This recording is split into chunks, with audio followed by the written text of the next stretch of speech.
لأول مرة في مصر فراخ من غير زيت. هنشوف بقى الفيديو معانا ويلا بينا نشوف الاختراع معانا النهاردة.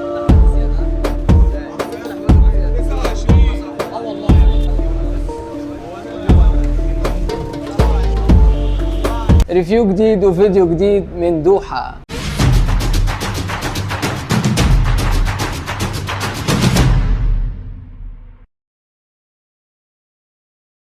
فكرة بقى مطعم النهاردة هي فكرة أول مرة تتعمل في مصر. طبعا على طول بتشوفها مقلية عند ده وده وده، بس طبعا بتبقى غرقانة زيت. النهاردة بقى هنشوف فكرة جديدة في أول مطعم يطبقها في مصر، فراخ من غير زيت خالص، وحتى البطاطس من غير زيت خالص، كلها بالاير فراير.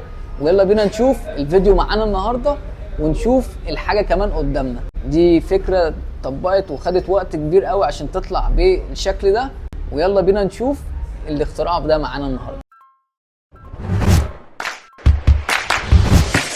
قول يا دوحة. هنجرب بقى الفكرة دي. مطعم اسمه تشيكن بوس موجود في شارع شبرا في شبرا مصر. هنشوف بقى التجربة بتاعت النهاردة، وهل فعلا صحية ولا لا، وهل الواحد فعلا يجربها ولا لا. هنشوف فيديو معانا وهنشوف التجربة معانا النهاردة. هنجرب بقى اول حاجه معانا القطعتين. هو عندهم كذا وجبه، عندهم طبعا قطعتين وثلاث قطع واربع قطع، وطبعا عندهم الريزو. وزي ما انتم شايفين الريزو كده يعني بصراحه مليان رز وفراخ، مش زي ما بيجي لك مثلا من اي مطعم تاني تحس ان هو حجمه قليل شويه، انما هنا بصراحه الحجم كويس جدا. وهنشوف بقى ايه الطعم معانا. الاختراع الجديد اللي هم عاملينه اللي هو الفراخ من غير اي زيت خالص، رشه خفيفه جدا. تمام، فيعني ممكن 1% او اقل كمان، لان هي بتتعمل من الاير فراير.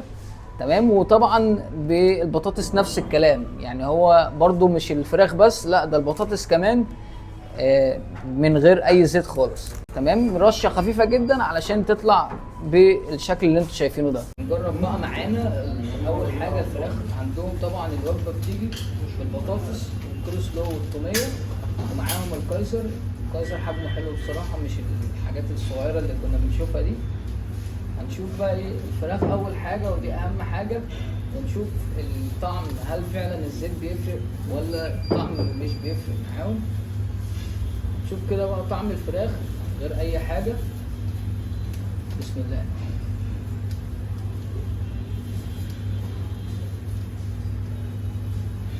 بصراحه طعمها جامد قوي بجد، يعني طعمها حلو قوي. وكمان يعني الزيت كمان مش اللي هو بص مش مزيته بقى وانت تملي الدنيا دهون، ولا حلوه بصراحه. وكمان مستويه، يعني مش اللي هو بقى انت تشوف مثلا علشان مش مليانه زيت فتلاقيها مثلا نايه من جوه، لا انت شايف قدامك الفرخه بصراحه مستويه وطعمها حلو. كمان الحجم اللي بيجي لك قطعتين حجمهم حلو، مش الحجم اللي هو انت شايف الورك قطعتين، اما ايه اللي هو الدبوس ومعاه طبعا الورك كامل، يا اما الصدر. تمام، والبطاطس طبعا زي ما انتم شايفين كده برضو نفس الكلام، مش بتكون فيها اي زيت خالص، هي رشه صغيره. وعايزين ندوق برضو الطعم. بسم الله.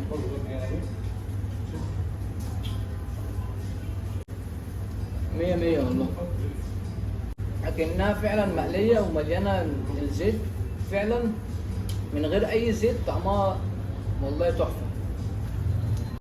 شوف بقى الكايزر، انا كمان يعني طازه بصراحه، مش اللي هو حاجه بايته ومش العيش مفرول. انا شايف بصراحه طازه.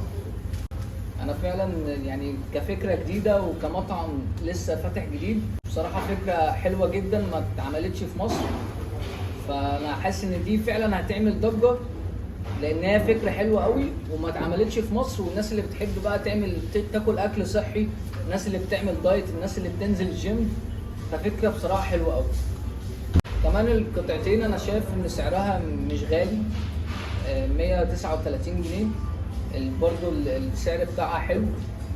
والوجبه بتيجي كامله كده، والكول سلو عايزين نجربه برضو والتوميه. شوف بقى ايه الريزو او تاني حاجه معانا، ويلا بينا نشوف تاني حاجه معانا.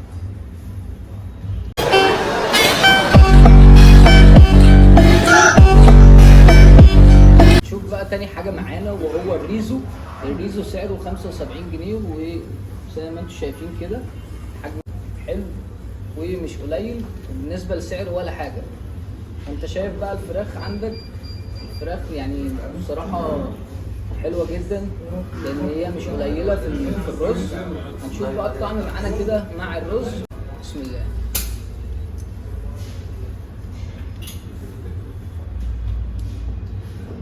جامد. طعم الرز نفسه حلو قوي مع الباربيكيو، حلو جدا. الرز رز يعني بصراحه نضيف، الكواليتي بتاعته حلوه جدا. زي ما بهزر الرز جامد. لا دوب. لا عجبني الرز بصراحه حلو. عاوزك تجرب التوميه. جرب بقى مع التوميه. الاول مع التوميه، نجربه بقى مع التوميه كده. بسم الله. انا لحد دلوقتي عايز اشوف حاجه مش حلوه، انا مش عارف أقول. التوميه نفسها الصوت بتاعها حلو جدا، فعجباني قوي بصراحه. الرز هو اللي تحفه. انا عن نفسي ما بحبش البسمتي قوي، بس الرز هنا جامده قوي. سميده. هنا كمان توميه سبايسي، نفس السمك بتاع العاديه، وطبعا بتبقى سبايسي. شوف بقى الطعم بتاعها كمان. بسم الله. حلو السبايسي بتاعها، مش خفيف، اللي بيحب الشطه يحبها. احلى حاجه ان البطاطس بتنزل لك سخنه، التوابل بتاعتها حلوه قوي. الفراخ بقى مش هسيبها النهارده، بجد التتبيله حلوه قوي مع الفراخ مستويه حلوه قوي. جرب بقى اخر حاجه وهي سلطه الكول سلو عندهم. شوف بقى طعمها معانا. بسم الله. حلو، انا مش لاقي حاجه وحشه.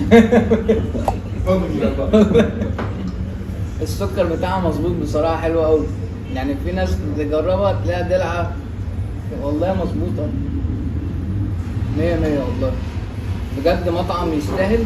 تشيكن بوس يعني فعلا يستاهل التجربه. والناس بقى اللي بتعمل فعلا دايت هم اللي هيستفادوا بالموضوع ده، ان طبعا الفرخه مفيهاش اي زيت خالص، رشه زيت الاير فراير طلع حاجه 100. في نفس الوقت كل حاجه مستويه، بصراحه 10 على 10. انا جربت كذا فرايد تشيكن في كذا مكان بصراحه، يعني بالنسبه للمكان ده بصراحه 100. مفيش اي حاجه بصراحه وحشه في حتى البطاطس. بصراحه البطاطس ولا مزيته بقى ولا الكلام ده خالص، ونفس الطعم.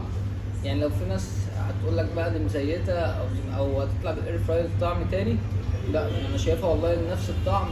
وتعالى جرب ومش هتلاقي ان انا بجامل. بس وده فيديو النهارده من التشيكن بوس. يا رب يكون الفيديو عجبكم، حاجه كده في السريع وفي نفس الوقت فكره جديده. يا رب يكون الفيديو ده عجبكم. ما تنسوش بقى تعملوا لايك واشتراك في القناه وتفعلوا زر الجرس في كل جديد. وقول يا دوحه.